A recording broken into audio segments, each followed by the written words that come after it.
The third oldest city in the United States to be founded by Europeans is Santa Fe, New Mexico, which was founded in 1607.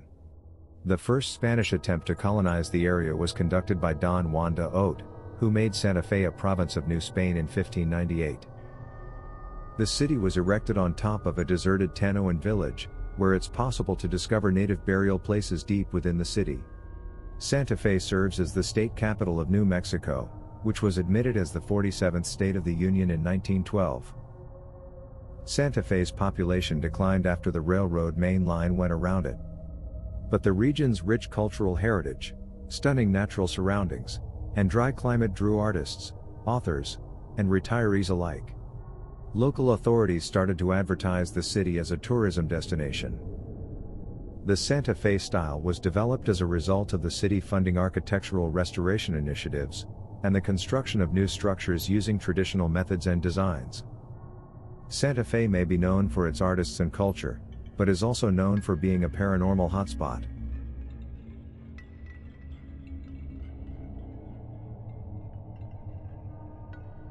From the beginning, visitors and locals adored the adobe structure known as La Fonda. From the time it was built in 1833, it was a well-liked lodging option for tourists and gamblers. It also experienced the adventures of the Mexican-American War, the arrival of the railroads, and the emergence of New Mexico as a state. With its 55 rooms, bar, and entertainment space, it managed to survive everything and become a renowned Santa Fe landmark. The local courthouse was originally in the adobe structure. In the lobby, it was reported the convicted were hanged there. It had many owners over the years and many updates. Today it is still open and is considered one of the best places in Santa Fe. The Honorable John Slough and Captain Reinerson, a representative of Doña Ana County, in the territorial legislature, got into a violent dispute one day in 1867, in the foyer of the historic 19th century hotel. After the honorable judge insulted Captain Reinerson, it resulted in his death by gunshot. Reinerson was put on trial but was declared innocent. La Fonda is now home to his ghost, which is believed to be haunting the area. This ghost can be seen and heard walking the hallways and lobby, while he is dressed in a long black coat. In another event, a young bride was slain by a spiteful ex-boyfriend while she was on her honeymoon. A vengeful ex-suitor destroyed her new life with her new spouse, and her ghost is frequently seen there questioning why. She still enjoys going to the elegant bridal suite which is located in room 510. She can also be seen using the elevator in the basement as well as the hotel foyer. Many people lost their fortunes, and attempted suicide as a means of escaping their financial difficulties at the former gambling hall. One such person, a salesman who drank too much and spent his employer's money on gambling, was overcome with regret and shame and committed suicide by jumping into the well in the courtyard. His ghost lingers in the former courtyard, which is now a restaurant, and is obliged to commit suicide once more, by sinking through the floor where the former courtyard well previously stood. Some claim that the current fountain was set up near the well. A honeymooning couple encountered tragedy, after the groom had too much to drink and started fighting. While ascending the stairs to his room, he was shot in the back. Later, in grief on the same stairs, his wife shot herself. On the stairs, her spirit has been seen replaying the horrific scene of her beloved husband. She is seen collapsing and dying.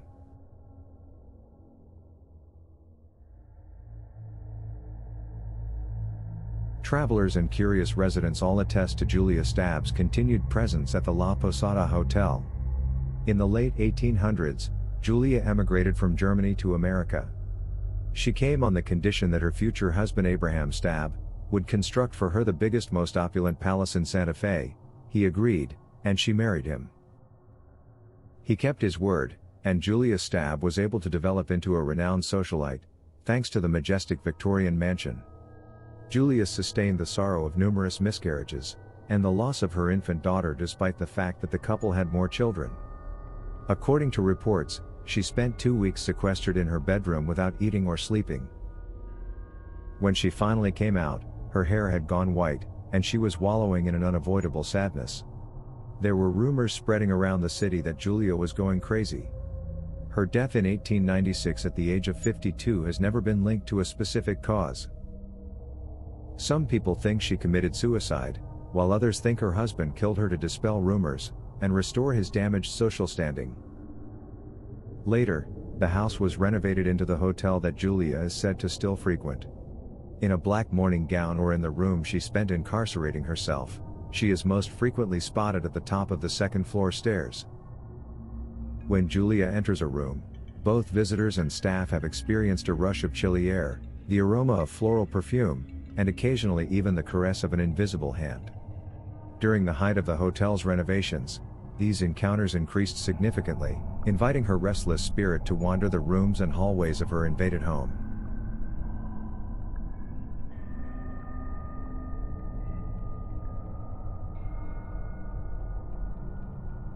The Bishop Jean-Baptiste Lamy supported encouraging girls to attend school. The bishop appealed to the Catholic teaching orders for nuns to come and build a school, after realizing the need to educate the girls. After a difficult voyage that claimed the life of the Mother Superior, 5 nuns from the Order of the Sisters of Loreto arrived in Santa Fe in 1852. Due to the substantial Hispanic population, they all learned Spanish. These committed nuns received assistance from the residents of Santa Fe, who contributed not only their money, but also their ability and construction skills thanks to their dedication. Our Lady of Loreto Academy for Girls is housed in a 3-story building, with a mansard roof that was built by the sisters and the community. As the school's enrollment increased over the years, additional structures were erected on their 4.5 acres. The academy shared a building with a number of charitable organizations in addition to being a girls' school. Children with physical and mental disabilities were educated and cared for at this facility from 1953 until the school closed. This school and facility were managed by Sister George and other nuns. After it had been abandoned for some time, it was bought and converted into a spa. The inn has developed over the years into a resort, with opulent suites added to the 5th level, and has assisted with local Santa Fe style art. The rooms were upgraded in 2008 at a cost of $7.5 million. It was transformed into a boutique premium resort, with on-site galleries, and an award-winning spa and heated garden pool. The inn and spa are haunted by Sister George's ghost. Sister George, also referred to as the cigar-smoking nun, was a teacher at the academy from 1953 to 1968. All of her apparitions appear to occur solely for the purpose of letting the hotel's customers and employees know she is there.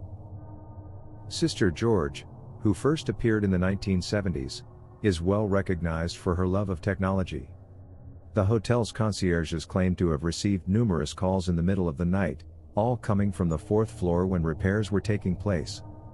The other line would start playing music from an answering machine when they answered. They have detected a peculiar smell of cigars in the restaurant, as well as other locations she enjoys visiting, like the Three Sisters Boutique. The spirit of Sister George enjoys browsing the many crosses for sale at the gift store. All of the crosses are on the wall when the staff leaves for the day.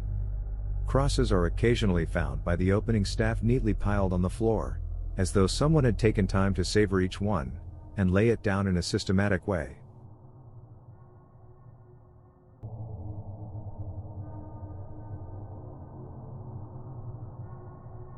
The bishop had asked the Sisters of Charity to travel to New Mexico, so they might serve the sick by starting hospitals there. They ran hospitals in the region up to the middle of the 1900s.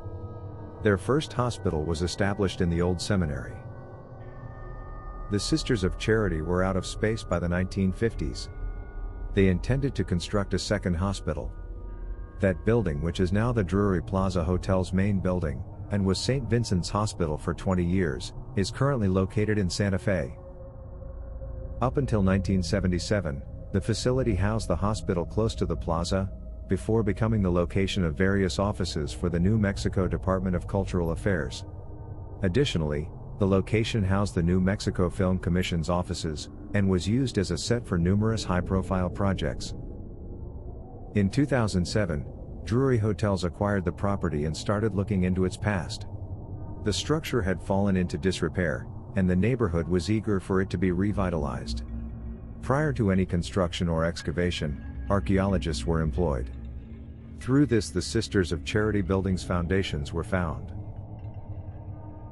A local TV station reported that Megan and Tommy Goodman had some strange occurrences while vacationing at the Drury Plaza Hotel. According to witnesses, a little boy's spirit allegedly haunts room 311 of the hospital before officials eventually sealed it off. Many people have reported hearing sobbing, doors banging, and seeing lights flicker. According to Goodman, the family began to hear knocking while they were in their room. Even the night manager was invited in to hear what they were going through. When the lights were turned off, it started again. The noise followed the family even after they were moved to a different room. The manager made an effort to locate the source of the noise but was unsuccessful. Management informed the family through email that they had performed maintenance on the problem in an effort to identify the source of the noise. But according to the email, the sound was gone when they returned to the rooms. When the family first started looking around the hotel, according to Goodman, they were using the Ghost Hunters app. Megan claimed that as they were moving about, the app indicated cold baby and crying baby, but she didn't pay it any attention. They claimed that numerous people had made complaints about this hotel, but they discounted it. They are currently and permanently uninstalling the app. Goodman said, "I've always been a bit of a skeptic, but I'm a total believer now. I won't be messing around with ghost hunting tools again. I got that out of my system." The ghost of the boy is believed to be a boy who was injured in a car accident and later died at the hospital. One former nurse described how one night she heard the sound of unceasing crying coming from room 311. Before informing a supervisor, she repeatedly searched the room. "Everyone who has ever worked at third level has heard the exact crying sound," the other woman said to her. After attentively listening, the nurse concluded that it actually sounded more like a youngster gasping for air.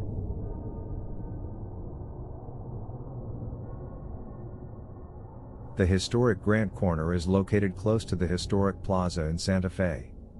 A couple who were new to the Santa Fe area first constructed the house around 1905.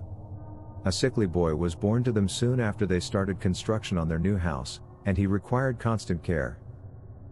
The woman's husband passed away shortly after, which only made things more difficult.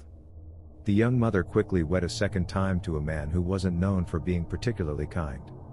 The boy's condition deteriorated over time, and his mother devoted her life to his care.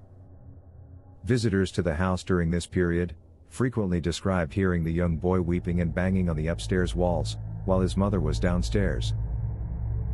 The boy, who was confined to a wheelchair, is alleged to have repeatedly rolled too close to the stairwell, falling to the landing below with the wheelchair that he was still strapped into. The mom and her husband eventually moved away after the youngster passed away from his diseases. Later, when the house was empty, neighbors would frequently report seeing lights in the boy's room upstairs. When the house was finally sold, the new owners claimed to hear noises coming from the child's room, as if he were still there. Currently, the home serves as a bed and breakfast. A former caretaker of the property said in an interview that there were deafening noises, blasts of freezing air that would often kill houseplants, and the terrible aroma of rotting meat. Guests have reported that objects keep falling to the floor. Also in the house, you can frequently hear footsteps and doors slamming. In the hallway, other people claim to have seen a grayish figure. The inn is said to be haunted in the upstairs corridor, and especially rooms 4 and 8. So what do you think of Haunted Santa Fe?